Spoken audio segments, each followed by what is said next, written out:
Assalamualaikum warahmatullahi wabarakatuh. Selamat malam mahasiswa-mahasiswi yang saya sayangi dan banggakan. Ketemu lagi dengan saya Dr. Yasmi Ramadasari Saragi SMH, materi Hukum Internasional. Bahan materi nanti lihat di learning atau juga boleh minta ke Komting. Tapi saya yakin sudah di-share tentunya. Oke, kita membahas mengenai tanggung jawab negara. Ya, ternyata negara juga punya tanggung jawab ya. Prinsip kedaulatan negara dalam hubungan internasional sangatlah dominan ya. Negara berdaulat yang satu tidak tunduk pada negara berdaulat yang lain. Jadi masing-masing ya. Kemudian negara mempunyai kedaulatan penuh atas orang, barang, dan perbuatan yang ada di teritorial.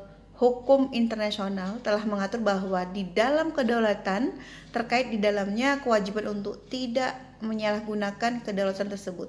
Jadi sama halnya ketika seseorang diberikan kewenangannya sudah mutlak misalnya, tapi tetap tidak boleh menyalahgunakan kewenangan tersebut. Karena sewaktu-waktu kewenangan tersebut bisa dicabut misalnya ya. Kemudian karenanya negara dapat dimintai pertanggungjawaban untuk tindakan-tindakan atau kelalaian yang melawan hukum. Jadi pertanggungjawaban negara dalam hukum internasional pada dasarnya dilatar belakangi pemikiran bahwa tidak satupun negara yang dapat menikmati hak-haknya tanpa menghormati hak-hak dari negara lain. Kemudian dalam hukum internasional dikenal dua macam aturan ya Bapak Ibu. Yang pertama, ada primary rules, adalah seperangkat aturan yang mendefinisikan hak dan kewajiban negara yang tertuang dalam bentuk traktat ya, hukum kebiasaan dan instrumen lainnya. Yang kedua ada secondary rules, adalah seperangkat aturan yang mendefinisikan bagaimana dan apa akibat hukum apabila primary rules yang tadi itu dilanggar oleh negara. Jadi secondary rules ini juga disebut sebagai hukum tanggung jawab negara atau the law of state responsibility.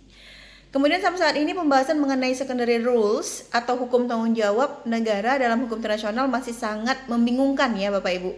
Hal ini dikarenakan belum adanya secondary rules yang mapan. Jadi hukum tanggung jawab negara dikembangkan melalui hukum kebiasaan yang muncul dari praktik negara, pendapat para pakar, juga putusan pengadilan internasional.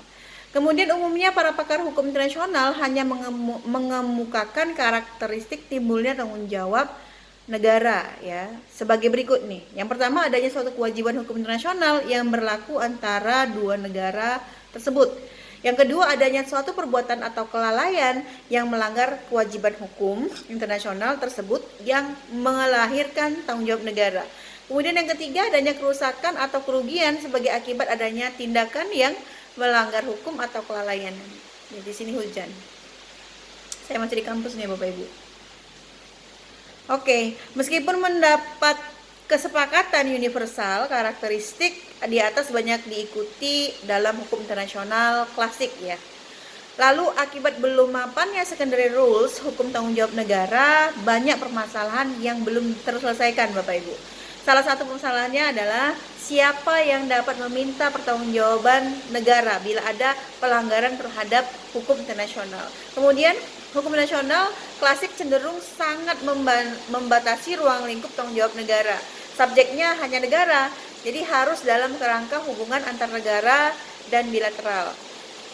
Selain itu, hukum tanggung jawab negara juga dibatasi oleh prinsip teritorial ya, imunitas, yurisdiksi negara, kedaulatan negara, serta prinsip non-intervensi.